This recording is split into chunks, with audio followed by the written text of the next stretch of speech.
बिस्मिल्लाहिर्रहमानिर्रहीम। शुरू अल्लाह के नाम से जो बड़ा मेहरबान निहायत रहम वाला है। आऊज़ु बिल्लाहि मिनश शैतानिर रजीम। बिस्मिल्लाहिर्रहमानिर्रहीम। अल्हम्दुलिल्लाहि वस्सलातु वस्सलामु अला अहलिहा। अल्लाहुम्मा सल्लि अला मुहम्मद व आलि मुहम्मद वअज्जिल फरजहुम। मोहतरम नाज़रीन व सामीन, अस्सलामु अलैकुम। आज की नई वीडियो के साथ हाज़िर खिदमत है। मैं हूं अली रूहानी और आप देख रहे हैं हमारा ऑफिशियल यूट्यूब चैनल। इन्ना लिल्लाहि व इन्ना इलैहि राजिऊन। हम आज के दिन यौम आशूर के दिन इस मुसीबत उज़्मा पर, जिसमें से खानवादा रसूल पर पड़ी, और वो क़यामत ख़ेज़ लम्हात कि जब खानवादा रसूलुल्लाह सल्लल्लाहु अलैहि वसल्लम ने हर किस्म के मसाइब का, हर किस्म की सख्ती का, मुश्किल का और हर किस्म की कुर्बानियों का सामना किया और कुर्बानियों को पेश किया। हम इस मुसीबत उज़्मा के दिन ताज़ियत पेश करते हैं इमाम ज़मान जल्लल्लाहु ताला फ़र्ज शरीफ की खिदमत में और तमाम मोमिनीन और मोमिनात की खिदमत में। अल्लाह रब्बुल इज़्ज़त सैयदुल शुहदा और जमीय शुहदाए करबला को शहीद करने वालों पर और आपकी शहादत के बाद आपके खानवादे को लूटने वालों पर, उनके जुल्म व सितम ढाने वालों पर, उनको कैदी बनाने वालों पर, मखदूरात इस्मत सलामुल्लाह अलैह को दरबारों में फिराने वालों पर लानत करे बेशुमार। आज की वीडियो में मुख्तसरन अहवाल शहादत जनाब सैयदुल शुहदा सिब्त पैगंबर सरदार जन्नत इमाम अली मुकाम हुसैन इब्न अली अलैहिस्सलाम आपकी खिदमत में पेश करेंगे। और मुख्तसरन ही आपकी खिदमत में शहादत के बाद जो शाम आई, जिसे उर्फ़ आम में शाम गरीबा कहते हैं, शाम मजलूमा भी कहते हैं जी, उसका कुछ हवाला आपकी खिदमत में पेश करेंगे। जब अशूर वाले दिन जंग सुबह शुरू हुई और एक एक करके इमाम के तमाम असहाब और तमाम बनी हाशिम के नौजवानों ने जाम शहादत नोश कर लिया, जब अली अकबर चले गए, जब जनाब अब्बास से बावफात चले गए, जब हबीब इब्न मुजाहिर चले गए, और सबसे पहले जो जिन्होंने कुर्बानी पेश की जनाब हुर बिन रियाई ने, वो चले गए, अलगर्ज के इमाम तनहा रह गए। और दाएं बाएं देखा तो तमाम अंसार, तमाम जो है भाई बेटे, तमाम असहाब बावफा मैदान करबला में पड़े हैं और जाम शहादत नोश फरमा चुके हैं। उसके बाद जब सूरज ढल गया, असर का वक़्त करीब आया, इमाम अली मुकाम तनहा रह गए। जैसे मैंने अर्ज़ की, दाएं बाएं देखते जाते और अपने अंसार और रज़ा और रुकबा के लाशों को खून में गलता देखने के बाद इमाम ने बार बार कुछ मिसरे दोहराए, जिनका तर्जुमा ये था कि ए शुजाआन बासफ़ा और शेरान बेशा बगा, यानी ए शेरो, ए साहब बावफा, ए शुजातों के अमीनों, मैं तुम्हें निदा देता हूँ मगर तुम मुझे जवाब नहीं देते। तुम्हें क्या हो गया है कि मैं तुम्हें बुलाता हूँ मगर तुम सुनते नहीं। सब अंसार और अकरबा दागे मुखारफत दे चुके हैं, जिनके गम में हुसैन दिल शिकस्ता हैं। अब्बास की मौत ने कमर तोड़ दी, अली अकबर की शहादत ने गोया आंखों का नूर ही छीन लिया। कई दिन की भूख, कई दिन की प्यास, करबला की क़यामत खेज तपिश सर पर पड़ रही है। 57 साल का सीने मुबारक है। इन हालात में जंग करें तो क्यों कर? अगर हुसैन की जगह कोई और इंसान होता तो अपना सर खुद शमशीर कातिल के सुपुर्द कर देता, हिम्मत हार देता, हौसला हार देता। मगर सलाम है इमाम के सब्र को, सलाम है इमाम के वकार को, और सलाम है इमाम के हौसले को कि इतनी कुर्बानियां पेश करने के बाद अपने जवान बेटे, जवान भाई से लेके 6 माह के शिशमाए तक को खून में गलता देखने के बाद इमाम खड़े हैं, इमाम डटे हैं। ओह, हुसैन ने आखिर वक्त तक अपने फ़राइज़ को इस खुशसलूबी से अंजाम दिया कि जिसकी कोई नज़ीर नहीं मिलती। मगर ज़ाहिरी इस बात की बिना पर जंग करने का लुत्फ़ तो जब ही था कि जब आप तलवार लेकर हमला आवर होते और एक तरफ जनाब अब्बास दादे शुजात देते तो एक तरफ जनाब अली अकबर मारका जंग में जोहर दिखाते हुए अपने बाबा को दादे शुजात देते। एक तरफ सहाब हिफाजत के लिए साथ साथ होते तो जंग का मंजर कुछ और होता, मगर हुसैन ने सबको दुनिया से एक एक करके रुखसत हो जाने दिया और इनके साथ मिलकर जंग नहीं की। मजीद बरा यह कहना भी बिल्कुल सही है कि अगर इमाम का मकसद कोई मादी जंग लड़ना होता और इमाम इनकी हिदायत के प्यासे ना होते, इमाम वक्त की आखिर दम तक यही ख्वाहिश रही कि ये मलऊन सुधर जाएं, ये ताइब हो जाएं, ये बाज आ जाएं, ये इस इरादे से बाज आ जाएं। कभी उमर इब्न साद लईन को समझाया, कभी शिमर लईन को, कभी उनकी फौज के अशकिया को खुतबा दिया और आखिर दम तक कोशिश की। आप सोचिए कि जंग का वो मंजर क्या मंजर होता कि जब जनाब इमाम अली मुकाम के दाई तरफ जनाब अब्बास अलमदार, बाईं तरफ जनाब अली अकबर, सामने हबीब इब्न मुजाहिर, ज़ुहैर इब्न कैन, मुस्लिम बिन औसजा और दीगर साहब बावफा होते और यकमुश्त ये हमला करते यजीदी लश्कर पे, तो यजीदी लश्कर का क्या हाल होता। लेकिन इमाम की हिकमत देखिए कि इमाम ने एक एक करके सबको शहीद करवा लिया और हर शहीद के बाद कुछ ना कुछ जाके बाजों नसीहत की कि शायद अभी सुधर जाए, शायद इनके दिल अभी मोम पड़ जाए, शायद इनकी आंखों से नशा और लालच जो दुनिया की हवस है वो उतर जाए और ये मुझे पहचान लें, मेरी मार्फत कर लें, मेरे मुकाम को पहचान लें और ताइब हो जाए। लेकिन नहीं, जिनके नसीब में अब्दी जिल्लत लिख दी गई थी, उनके करतूतों की वजह से उनकी आंखों पर ऐसा पर्दा पड़ा कि फिर वो उतरा ना। इसके बाद इमाम अली मुकाम हुसैन इब्न अली अलैहिस्सलाम ने जहाद आखिर से पहले एक दफ़ा फिर तमाम हुज्जत के लिए आवाज़ इस्तिगासा बुलंद की और फरमाया कि कोई है जो हर में रसूल से दुश्मनों के शर को दूर कर दे, कोई खुदा परस्त है जो हमारे मामला में खुदा से डरे, कोई फरियाद रस है जो सवाब खुदाबंदी की खातिर हमारी फरियाद रसी करे, कोई मददगार है जो नुसरत दीन में और रसूल अजर के लिए हमारी मदद करे। अगरचा संग दिल मुखालिफिन पर इमाम के इस इस्तिगासे का कोई असर ना हुआ, मगर बाज़ आसार से वाज़ेह आश्कार होता है कि इमाम की इस इस्तिगासा से तमाम अवालिम अमकानिया में तलातुम बर्पा हो गया, कायनात के जरा जरा में खलबली मच गई। इमाम वक्त का इस्तिगासा था, हर किसी तक पहुंचा। चूंकि निदाए इस्तिगासा मुतलिक है, इसमें कोई इस्तिशना भी नहीं है। बज़ाहिर तो खुदावंद आलम भी इस इतलाक में यानी इस इस्तिगासे को पहुंचाने में पाक परवरदिगार की भी कुदरत शामिल है कि ये वाज़ेह इस्तिगासा हर जगह सुनी गई। चुनांचे इमाम बाकर अलैहिस्सलाम की एक रवायत भी इसकी तस्दीक करती है। इसी तरह बाज़ आसार से अश्कार होता है कि जिन्नात ने भी हाजिर होकर अपनी खिदमात पेश करना चाहिए, मगर मसलक शनास इमाम ज़मान ने इनकी खिदमात को भी शर्फ कबूलियत ना बख्शा। इमाम ज़ैनुल आबिदीन अलैहिस्सलाम अगरचे सख्त बीमार थे और हिस्सो हरकत करने से भी माजूर थे, मगर हुज्जत खुदा की इस्तिगासा का यह असर हुआ कि असा की टेक लेते हुए शमशीर बकफ होकर मैदान कारजार की तरफ चल पड़े। जनाब उम्मे कलसूम ने इनको थामने की कोशिश की, मगर इमाम बीमार ने फरमाया, पुपी जान मुझे छोड़ दीजिए ताकि मैं फर्जंद रसूल पर अपनी जान कुर्बान करूं। क्या आप सुन नहीं रही कि बाबा जान और वक़्त के इमाम इस्तिगासा की आवाज़ बुलंद कर रहे हैं? चुनांचे जनाब सैयदुल शुदा ने जब यह मंजर देखा, जनाब उम्मे कलसूम को आवाज़ दी और कहा कि मेरी बहन, इसको रोक लो, कहीं ऐसा ना हो कि ज़मीन में आले रसूल की नस्ल ही ना बाकी बचे। चुनांचे बीबी ने इनको बड़ी मुश्किल से वापस अपने बिस्तर पर लिटा दिया। इसके बाद इमाम अली मुकाम ने एक दुआ पढ़ी। एक और रवायत के मुताबिक इमाम खुद वापस खैमा में आए और जनाब सैयद सजाद को अपने सीने से लगाया और उनके सर मुबारक पर हाथ रखकर दुआ पढ़ी, जिसके बाद जनाब सैयद सजाद दोबारा बिस्तर पर लेट गए और उन पर बीमारी का असर दोबारा जाहिर होना शुरू हो गया। इसके बाद वो घड़ी बड़ी क़यामत खेज थी जब सरकार सैयदुल शुदा मखदूरात इस्मत से इजाज़त लेने के लिए इजाज़त लेकर रवाना हुए, ये जानते हुए कि थोड़ी देर के बाद इनके तफाल खुद साल और इस्मत और तहारत की मलकाओं पर क्या बीतेगी, क्या गुजरेगी और 30,000 के बेरहम लश्कर जरार के हाथों इनकी गिरफ्तारियां होंगी। अहले हरम को भी इस बात का अंदाजा था, नीज ये एहसास भी था कि इमाम थोड़ी देर के मेहमान है। आप सैयदजादियों के जुर्मट में खड़े हुए हैं, सबके चेहरे पे हसरत और यास बरस रही है। इसलिए बाज़ आसार से भी जाहिर होता है कि जनाब इमाम अली मुकाम का आखिरी वदा अजीम तरीन मसाइब में से था। उसके बाद इमाम ने जनाब सईदा ज़ैनब आलिया सलामुल्लाह अलैहा से कहा कि बहन, मुझे ऐसा पुराना पैराहन यानी ऐसा पुराना लिबास लाकर दो जिसमें कोई रगबत ना करे, क्योंकि इमाम जानते थे कि ये खबीस, ये दौलत के लालची, ये मालो जर के लालची लिबास तक को ना छोड़ेंगे और इसे मैं अपने लिबास के नीचे पहन लूं ताकि शहादत के बाद मुझे बरहना ना किया जाए। इमाम का यह कलाम सुनकर बीबियों में गिरिया बुका का कराम मच गया। फिर कदरे तंग और बहुत ही बोसीदा लिबास पेश किया गया। इमाम ने यह फरमाकर, यह तो इस शख्स का लिबास है जिस पर पूरी तरह बेकसी और बेनवाई मुसल्लत हो, इसको पहनने से इनकार कर दिया। फिर एक खुला मगर कदरे पुराना लिबास पेश खिदमत किया गया। इमाम ने इसे जा बजा से पारा पारा कर दिया और जेर लिबास ज़ेब तन फरमाया, मगर अफसोस कि ऐसी एहतियाती तदाबीर के इख्तियार करने के बावजूद भी इमाम अली मुकाम का मकसद पूरा ना हो सका, क्योंकि मुस्तनद तारीख में लिखा है कि आपकी शहादत उज़्मा के बाद जहाँ आपका दूसरा लिबास उतार दिया गया, वहाँ लिबास कहना भी अबजस बिन काब मलऊन ने उतार लिया था। इसके बाद असला जंग से मुसल्लह हुए। जब बाहर तशरीफ ले जाने का इरादा फरमाया तो मखदूरात इस्मत को अलविदाई सलाम करते हुए फरमाया, ए या सकीना था या ज़ैनब या उम्मे कलसूम अलैकुम मिनस सलाम। ए सकीना, ए ज़ैनब, ए उम्मे कलसूम, मेरी तरफ से सलाम है। आखिर अहले बैत, तुम्हें मेरा सलाम। ये जिगर खराश मंजर देखकर जनाब सकीना सलामुल्लाह अलैहा आगे बढ़ी और अजीब मासूमाना अंदाज में सवाल किया, बाबा जान, क्या आपने मरने की बिल्कुल तैयारी कर ली? क्या आप कभी वापस नहीं आएंगे? क्या आप मरने के लिए रवाना हो रहे हैं?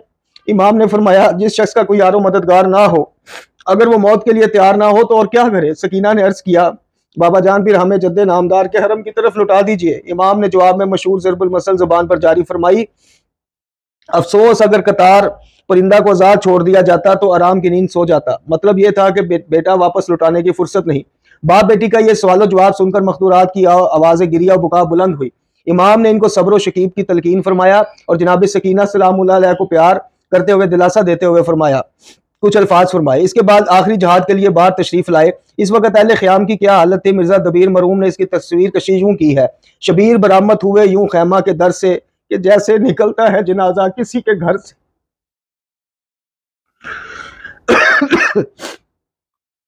इस वक्त जनाब ने स्याही माइल जुब्बा और गुलाबी रंग का मामा और एक चादर अपनी दोष पर ली और शमशीर रसूल बकफ कर रखी थी। रेश मुबारक पर खजाब लगाया हुआ था। इसी हालत में कौमी अशकिया के सामने आकर खड़े हो गए और बाज़ रवायात की बिना पर कुछ इशार पड़े। फिर मुबारिज तलब किया। अब इमाम हुसैन अलैहिस्सलाम नजर बहालात जैसे कि पहले बयान हो चुका है जंग करने के कायल ना रहे थे, मगर शुजात नबविया, सूलत हैदरिया और हैबत इलाहिया के मालिक इमाम ने वो जोहर शुजात दिखाए कि शुजान आलम के जंगी कारनामे इनके सामने हेच नजर आते हैं। जो मुकाबला में आता गया वासिल जहन्नम होता गया। इसी तरह एक जमात कसीरा को इसके कैफरे करदार तक पहुंचाया। अब जबकि मुखालिफ मुकाबला में निकलने से पसो पेश करने लगे तो इमाम अलैहिस्सलाम ने रिजिस पढ़ते हुए मुखालिफ के एक ग्रोह कसीर पर हमला कर दिया। इस तरह दुश्मनाने खुदा रसूल के एक जम्मे गफीर को वासिल जहन्नम करने के बाद फिर रिजिस पढ़ते गए और इसी तरह एक के बाद दूसरी जमात पर हमले करते गए।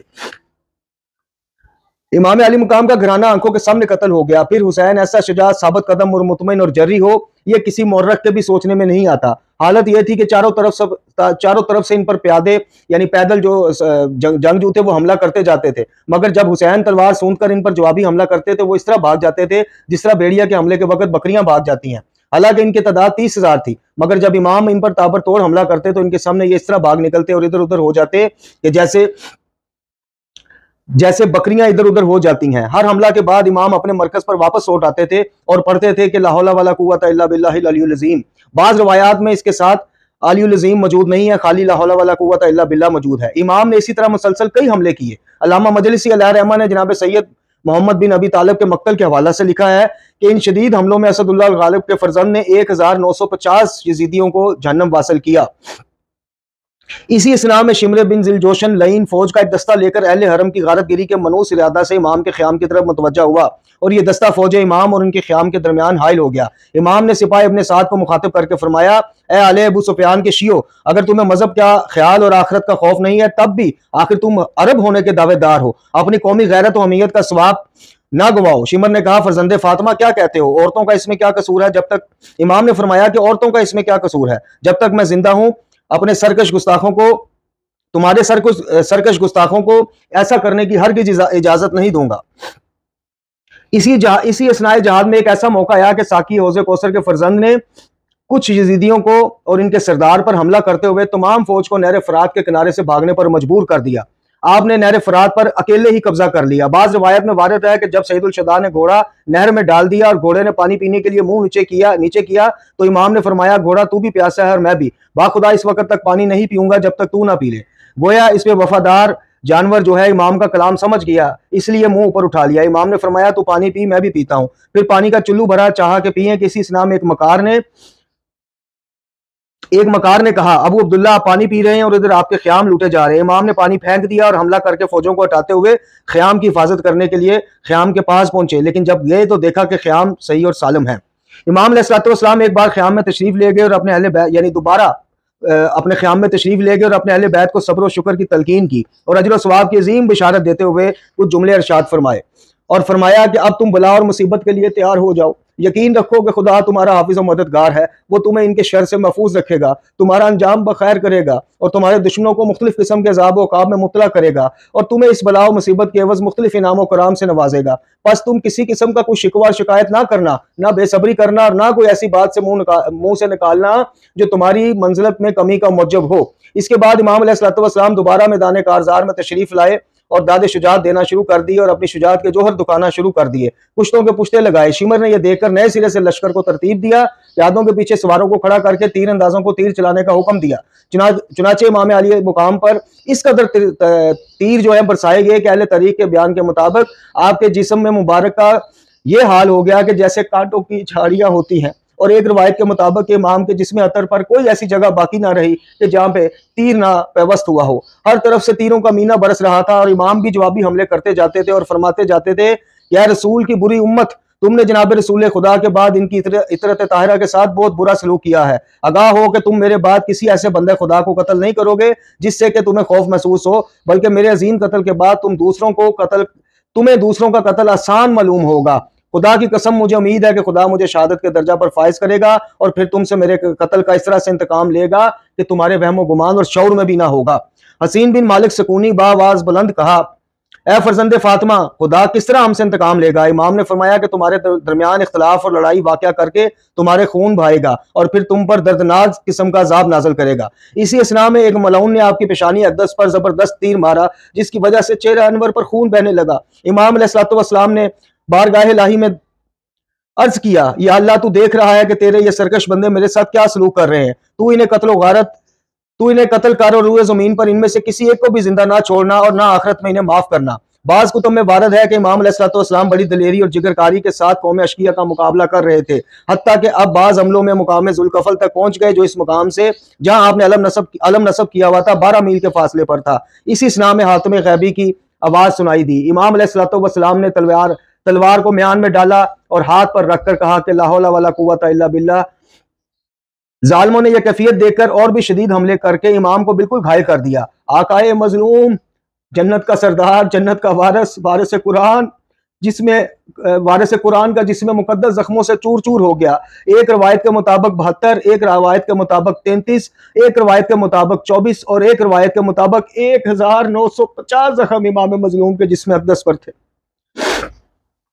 अरबाब मुकातिल लिखते हैं कि खून के बकसरत बह जाने की वजह से इमाम अली मुकाम पर ज़ौफ़ और नुकात का गलबा होने लगा। बदन जख्मों से निडाल हो गया। कदरे सुस्ता रहे थे कि अचानक एक शकी ने पेशानी अक़दस पर पत्थर मारा, जिसकी वजह से खून निकला। इमाम अली मुकाम ने कुर्ता का दामन उठाया ताकि खून को पहुंच सके कि इसी असना में एक मलऊन का तीर फराटे लेता हुआ आया और आन जनाब के सीना पर पेवस्त हो गया। तीर का लगना था कि इमाम ने पढ़ा, बिस्मिल्लाह व बिल्लाह वाला मिल्लत रसूलुल्लाह।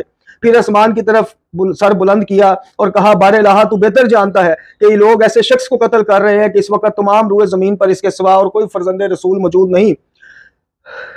तीर सीना के आर पार हो गया। इमाम ने हर चंद कोशिश की कि तीर को सामने से निकाल सकें, खींच सकें, लेकिन ना निकाल पाए। सैयदा का लाल उस तीर को ना निकाल पाया, इसलिए झुककर पुश की तरफ से तीर को खींचा। तीर निकलने की देर थी कि परनाले की तरह जोश मारकर खून बहने लगा। इमाम ने नीचे हाथ रख लिया। जब चुल्लू लबरेज हो गया तो आसमान की तरफ फेंक दिया, मगर इमाम का फेंका हुआ खून में से एक कतरा भी वापस ना आया। इमाम ने जब खून ऊपर की तरफ फेंका तो फरमाया कि मैं चाहता हूं अपने खून का खजाब लगाकर अपने जद्दे नामदार जनाब रसूलुल्लाह की बारगाह में हाजिर हो और अर्ज करूं कि या रसूलुल्लाह, मुझे फलां फलां ने शहीद किया है। इसी इस्लाम में सालिया बिन वाहब ने आपकी पुश्त मुबारक पर इस जोर से नेजा मारा कि आप जीन पर सबल न सके और एक दफा फिर कहा कि बिस्मिल्लाह व बिल्लाह वाला मिल्लत रसूलुल्लाह। ये पढ़ते हुए आप जीन से जमीन पर तशरीफ लाए। बाज असार से वाज़ेह और आश्कार है कि इमाम अलैहिस्सलाम जमीन पर गिरने के बाद उठ खड़े हुए। जहां पहले पहल गिरे थे वो मक्तल गाह से खासे फासले पर थी। मौरखीन ने लिखा है कि चंद कदम चलते फिर मुंह के बल गिर पड़ते। ये इस वजह से था कि खून बहुत ज्यादा बह गया था इमाम मजलूम का और नकाहत अब आप पर वाज़ेह होना शुरू हो गई थी। बाज़ उलमा ने लिखा है कि यह बार बार का गिरना ज़ौफ की वजह से ना था, बल्कि वजह यह थी कि हजरत उठकर चंद कदम चलते तो कुछ शक्की आपको नेजा या तलवार का वार करके फिर गिरा देता था। इसी इस्लाम में हुसैन बिन नमीर मलऊन ने तीर मारा। अबू अयूब गनवी लईन ने हलक में तीर मारा और जर्रा बिन शरीक लईन ने आपके बाएं बाजू पर तलवार का वार किया। एक दूसरा मलऊन बढ़ा, इसने दाएं शाने पर तलवार मार दी। सनान बिन अनस नकी ने लईन ने आपकी हंसली की हड्डी पे नेजा मारा, जिससे आप मुंह के बल गिर पड़े। फिर उठकर बैठ गए, हलक से तीर खींचने में मसरूफ हो गए। इस वक्त दुश्मनों ने आपको घेरे में ले लिया। इमाम को शहीद करने की तैयारियां शुरू हो गई और पिछले साथ लईन मलऊन पास आकर खड़े हो गया। ये दर्दनाक और होशरुबा मंजर देखकर अकीला कुरैश जनाब ज़ैनब आलिया खैमा के दरवाजा यानी तिल्ला ज़ैनबिया पर आ गई और सदाए नाला और शिवा बुलंद की और शिद्दत दर्द करब से बेचैन होकर कहना शुरू कर दिया, आए लोगो मेरा भाई, आए लोगो मेरा सरदार, अहले बैत तुम्हारा सरदार जा रहा है। ए काश आज आसमान जमीन पर गिर पड़ता और ए काश पहाड़ जमीन पर गिर कर पारा पारा हो जाते। ए पिछले साथ तू देख रहा है और अबू अब्दुल्ला को शहीद किया जा रहा है। रावी कहता है कि उमर इब्ने साद लईन ने कोई जवाब ना दिया, लेकिन मैंने देखा कि इस वक्त इस मलऊन की आंखों से आंसू टपकना शुरू हो गए। फिर बीबी ने तमाम मुखालिफ फौज को खिताब करके फरमाया, वाय हो तुम पर, लानत हो तुम पर, कोई मुसलमान नहीं रहा, कोई भी कलमा गो नहीं रहा। बीबी की इस दादो फरियाद पर किसी भी शकी ने कोई जवाब ना दिया, अलबत्ता सब ने अपने सर झुका लिए। हाय अफसोस कि बीबी की ये कोशिशें बावर ना हो सकी और वो अपने भाई जान की जान ना बचा सकी। इमाम निहायत मजरूह और खस्ता हालत में खाक पर तशरीफ फरमा थे कि मालिक बिन नसर कंदी लईन मलऊन आगे बढ़कर इमाम पर सबो शितम करना शुरू कर दिया। फिर सर अक़दस पर तलवार मारी, जिससे मामा शरीफ के नीचे जो टोपी थी वो कट गई और सर मुबारक शगाफ्ता हो गया। टोपी खून से भर गई। इमाम ने वो टोपी उतार दी, सर पर पट्टी बांधी। जालिम ने फरमाया, तुझे कभी इस दाएं हाथ से खाना पीना जालिम से इमाम ने फरमाया कि तुझे कभी इस दाएं हाथ से खाना पीना नसीब ना हो, तेरा खुदा हशर जो है जालिमों के साथ करे। इमाम की इस बदवा का असर यह हुआ कि जालिम के दोनों हाथ सर्दियों में चोबे खुश्क की तरह हो जाते थे और गर्मियों में इनसे खून और पीप बहना शुरू हो जाती थी, और इसी हालत में फिक्र फाका में मुब्तला रहकर यह मलाउन खबीस वासले जहन्नम हो गया। इमाम को जीन से फर्श पर आए काफी देर हो चुकी थी। दुश्मन चाहता तो आपको बहुत पहले शहीद कर डालता, मगर मालूम होता है कि यह गुनाह अजीम यानी गला काटने वाला गुनाह अजीम अपने सर लेने से सब हिचकिचा रहे थे। आखिरकार शिमरे लईन ने ललकारा, क्या इंतजार है, इसका काम जल्दी तमाम करो। खूली बिन यजीद लईन आगे बढ़ा, मगर वो लर्जा और वापस चला गया। शिमरे लईन ने गुस्सा से कहा, खुदा तेरे बाजू को शल करे, कांपता क्यों है। इसके बाद ये मलाउन, ये खबीस, इसके बाद ये खुद आगे बढ़ा और नकाबले बयान गुस्ताखाना अंदाज में इमाम के सीना पर बैठ गया। ये मलाउन मबरूस था, ये बर्स के मर्ज का शिकार था। जनाब सैयदुल शुदा ने इसकी तरफ देखा और फरमाया, खुदा रसूल ने सच फरमाया है। जनाब रसूल खुदा ने फरमाया था कि मैं एक सफेद दाग वाले कुत्ते को देख रहा हूं जो मेरे अहले बैत के खून में मुंह डाल रहा है। बहरहाल इस शकी अजली ने कुंद तलवार के 12 ज़रब लगाकर इमाम अली मकाम का सर उनके जिस्म से जुदा कर दिया। इन्ना लिल्लाहि व इन्ना इलैहि राजिऊन, लानतुल्लाहि अला कौमिज़ ज़ालिमीन। इसके बाद जब इमाम का सर तन से जुदा कर दिया, जनाब ज़ैनब आलिया सलामुल्लाह अलैहा, आपने फिर इस्तिगासे की सदाएं बुलंद की कि क्या तुम में कोई मुसलमान नहीं रह गया। हाय अल्लाह, आसमान गिर जाए, पहाड़ रेजा रेजा हो जाए। इमाम की सवारी खबर लेके एक रिवायत के मुताबिक खैमों में गई, जिसे देखकर बाकी बीबियों ने समझ लिया कि इमाम पाक शहीद कर दिए गए। आसमान लरज उठा, जमीन कांपने लगी और आसमान पर सुर्खी छा गई। इसके बाद इन खबीसों ने इमाम का सर पाक नेज़े पर लटकाया। अखबार और आसार से वाज़िया मालूम होता है कि कायनात में एक जल्जला सा आ गया था। जमीन में जल्जला पैदा होने के अलावा आसमान से खून की बारिश होना, बिजलियों का कड़कने लग जाना और दिन में ही तारीकी छा जाना। तकरीबन आजकल के वक्त के मुताबिक 1 घंटा तक इसी कैफियत का अहवाल कुछ किताबों में मरकूम हुआ है। इसके बाद इन मलाउनों ने सिर्फ आपकी शहादत पर इक्तफा नहीं किया, बल्कि जसद अतर जख्मों के साथ तार तार शुदा जो लिबास था वो भी उतार लिया, और इसके बाद जनाब सईदुल शुदा की लाश मुकद्दस को घोड़ों की सुमों से पमाल किया, और इस तरह से किया कि आपके सीने की हड्डियां आपकी पुश्त की हड्डियों से जा मिली। इसके बाद जब शाम ढलती गई और ये खबीस खैमों में दाखिल होना शुरू हो गए, जनाब ज़ैनब आलिया सलामुल्लाह अलैहा कहती हैं कि ये खबीस एक मलाउन हमारे खैमे में आके हमारा मालो ज़र भी लूट रहा था। मेरा बीमार भतीजा जो एक चमड़े के उसके ऊपर लेटा हुआ था, उसके नीचे से यानी सैयद सजाद के नीचे से इस खबीस ने ऐसे जोर से और जालमाना तरीके से वो गद्दा नुमा चमड़े का कुछ चीज खींची के इमाम जो है उससे जमीन पर आ गिरे। जनाब सईदा सानी की रिवायत के मुताबिक वो खबीस लूटता भी जा रहा था और रोता भी जा रहा था, और जब मैंने उससे पूछा तो होने की वजह, तो कहता कि अहले बैत रसूल का हरम लूटते हुए रो रहा हूँ। जनाब सईदा पाक फरमाती हैं कि मैंने उस खबीस से कहा कि तुझे इतना ही ख्याल है तो तू लूटने ही क्यों आया मलाउन। तो उसने कहा कि इस गर्ज से कि अगर मैं नहीं आता तो कोई और आ जाता और ये साजो सामान वो लूट कर ले जाता। इसके बाद खैमों को आग लगा दी गई। खैमों से आग से घबरा कर बच्चे और मखदूरात बाहर आए और अल अतश की आवाजें भी बुलंद हो रही थी। इसके बाद ख्याम हुसैनी में जो मंजर आए वो नकाबले बयान है। एक रवायत के मुताबिक जनाब सईदा ज़ैनब आलिया सलामुल्लाह अलैहा ने बड़ी हौसला मंदी के साथ तमाम बीबियों को और बच्चों को एक जगह इकट्ठा किया, और एक रवायत के मुताबिक जनाब सकीना सलामुल्लाह अलैहा को ना पाया।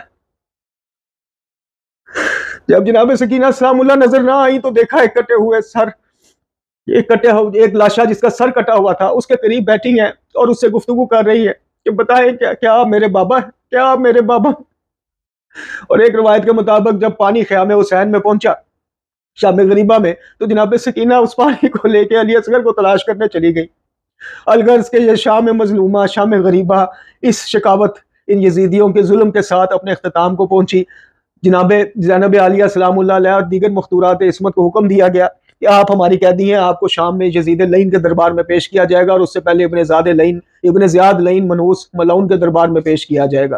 खुदावंद आलम इन तमाम जुल्म करने वालों पर और इसको सुनकर राजी होने वालों पर लानत फरमाए। अल्लाह ताला बेहक़ मोहम्मद वाले मोहम्मद हमें उसवा शबीरी और उसवा ज़ैनबी को अपनाने की तौफीक अता फरमाए। व आखिरु दुआना अनिल हम्दुलिल्लाहि रब्बिल आलमीन।